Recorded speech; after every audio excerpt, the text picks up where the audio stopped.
Assalamualaikum warahmatullahi wabarakatuh. Salam sehat semuanya. Kuliah Pak siang ini terkait dengan perkuliahan teori-teori komunikasi membahas lingkup teori komunikasi. Jadi lingkup teori komunikasi itu yang pertama ada atau disebut dengan teori komunikasi kelompok. Apa komunikasi dalam kelompok? Komunikasi dalam kelompok itu adalah bagian dari kegiatan keseharian orang. Nah, sejak lahir orang sudah bergabung dengan kelompok primer. Kelompok utama yang paling dekat yaitu adalah keluarga.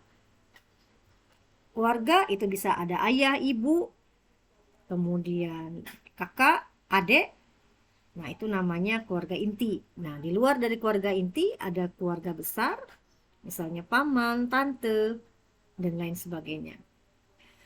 Nah, seiring dengan perkembangan usia dan kemampuan intelektual masuk dan terlibat dalam kelompok-kelompok, misalnya sekunder, ya.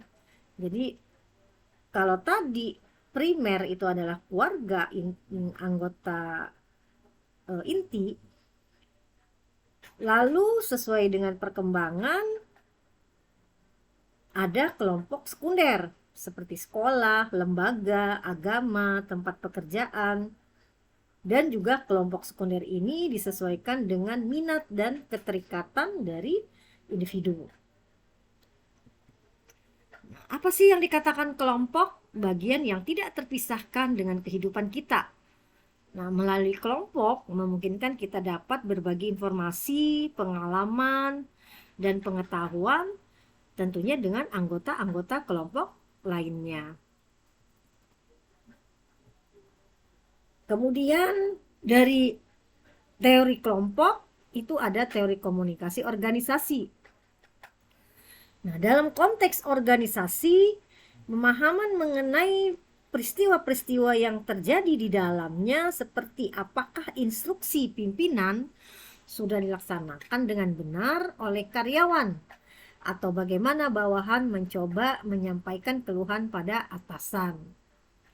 Memungkinkan tujuan organisasi yang telah ditetapkan itu dapat tercapai sesuai dengan hasil yang diharapkan.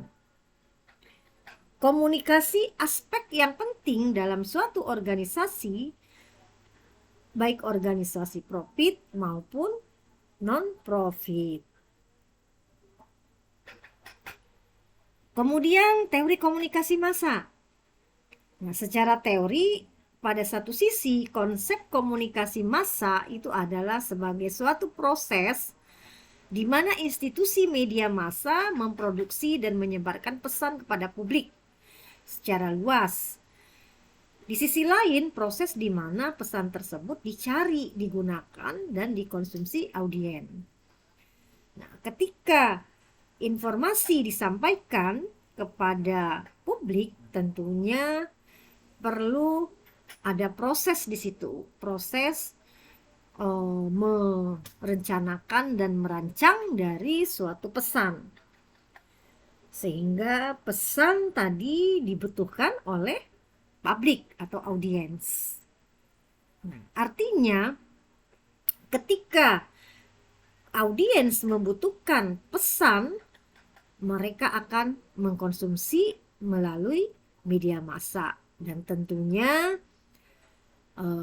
audiens yang cerdas akan memilih informasi-informasi yang sesuai dengan kebutuhannya.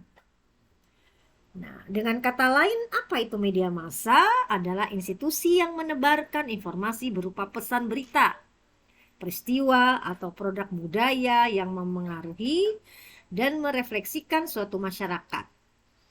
Nah, institusi media massa juga bagian dari sistem kemasyarakatan dari suatu masyarakat dalam konteks yang lebih luas. Nah, ada beberapa terkait dengan teori komunikasi media massa itu dilihat dari kajian media. Nah, dari informasi yang sampaikan melalui media massa itu dinamakan kajian media. Nah, dilihat dari dua dimensi komunikasi massa, pertama makro. Pertama mikro, yang kedua makro. Nah, dimensi mikro dapat menjelaskan hubungan antara media dengan audiens, dalam hal ini individual atau kelompok. Nah, teori-teori mengenai hubungan antara media audiens menekankan adanya komunikasi massal pada individu dan kelompok sebagai hasil interaksi dengan media. Kemudian dilihat dari dimensi makro, kajian memandang dari sisi pengaruh media kepada masyarakat luas beserta institusi-institusinya. Hal ini menjelaskan keterkaitan antara media dengan berbagai institusi lain di masyarakat seperti politik, budaya, sosial, ekonomi, pendidikan, agama, dan lain sebagainya. Itu mengkaji posisi atau kedudukan media di dalam suatu masyarakat.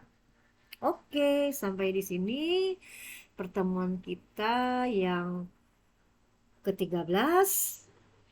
Kalau memang ada yang kurang dimengerti atau tidak dipahami, silakan ditanyakan, sehingga di sini kita buka forum diskusi, ya, mana yang mahasiswa yang mau menambahkan silahkan, kemudian bisa dicontohkan dengan kasus-kasus yang realitas yang ada di sekeliling kita. Mangga silahkan sebelum kita akhiri. Kalau memang tidak ada, saya akhiri. Sampai ketemu di pertemuan selanjutnya. Salam sehat selalu dengan ucapan Waalaikumsalam warahmatullahi wabarakatuh.